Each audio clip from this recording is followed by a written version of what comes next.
it's all about, thank you Buffalo Music Hall of Fame for remembering the roots of the music here in Western New York. We appreciate you. Our next inductee of the night You go first. is being inducted into the legacy category is the late Jackson C. Frank. No, you go For a first. brief shining Oh, moment, okay, I will. Jackson C. Frank was as good as it got in the London folk scene.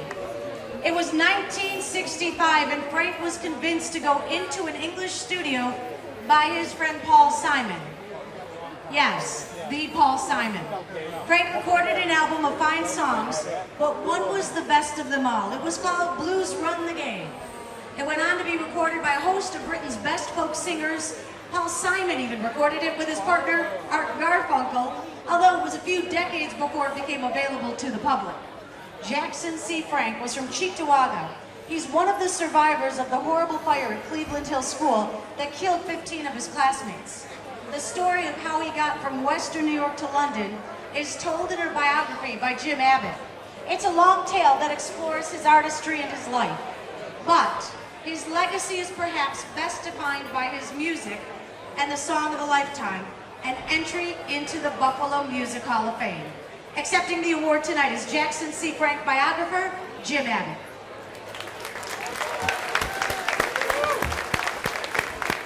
Thank you. A lot of you never heard of Jackson C. Frank before. We're going to change that now. Oh, it's not on? Just get closer. Okay. Jackson C. Frank was one hell of a musician, one hell of a songwriter. His life was derailed by mental illness, with periods of clarity in between. I was fortunate enough to find him living pretty much homeless in New York City. I got him out of the city, up into the country, the Woodstock area where he loved. He always spoke of Buffalo as being a great place to be from. And in doing in getting to know him for the 7 years that I did, he was a wonderful guy and a wonderful talent, but the mental illness became a stigma to him. And I'm here to say that don't let that happen to anyone. Mental illness does not define who you are. Your talent does. He wrote some great songs, and it all started right here in Buffalo, early on with a group called the Grosvenor Singers. And I'd like to introduce Marianne Collins from the Grosvenor Singers, to say a few words about him. Thank you. Thank you so much. Thank you. Jack was a brilliant man with a wry sense of humor, a love of language that was unmistakable, and a gift of musical insight that all came together to make him one of the most compelling singer-songwriters of that era in the 60s and 70s. He was also, as you have just heard and know, afflicted with Job-like wounds. Now don't make me use my teacher's voice. Afflicted with Job-like wounds, physical, emotional, and psychological.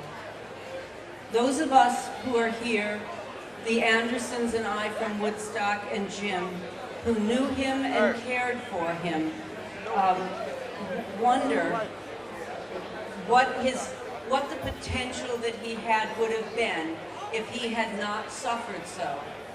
But we also ask the question, how much did the pain he lived through form his art? These are all questions with no answers. Jack was a son of Buffalo. He carried his heritage with him wherever he went, and we are all so grateful to be here tonight to see him recognized for his contributions to music, his body of work, and his sheer will and fortitude. Thank you so much, Buffalo Music Hall of Fame, for recognizing and honoring Jack Frank, and always special thanks to Jim Abbott, who is the living incarnation of the Good Samaritan. He helped shoulder Jack's burdens and made tonight a reality for Jackson C. Frank.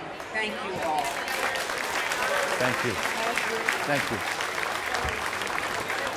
Go ahead. Okay.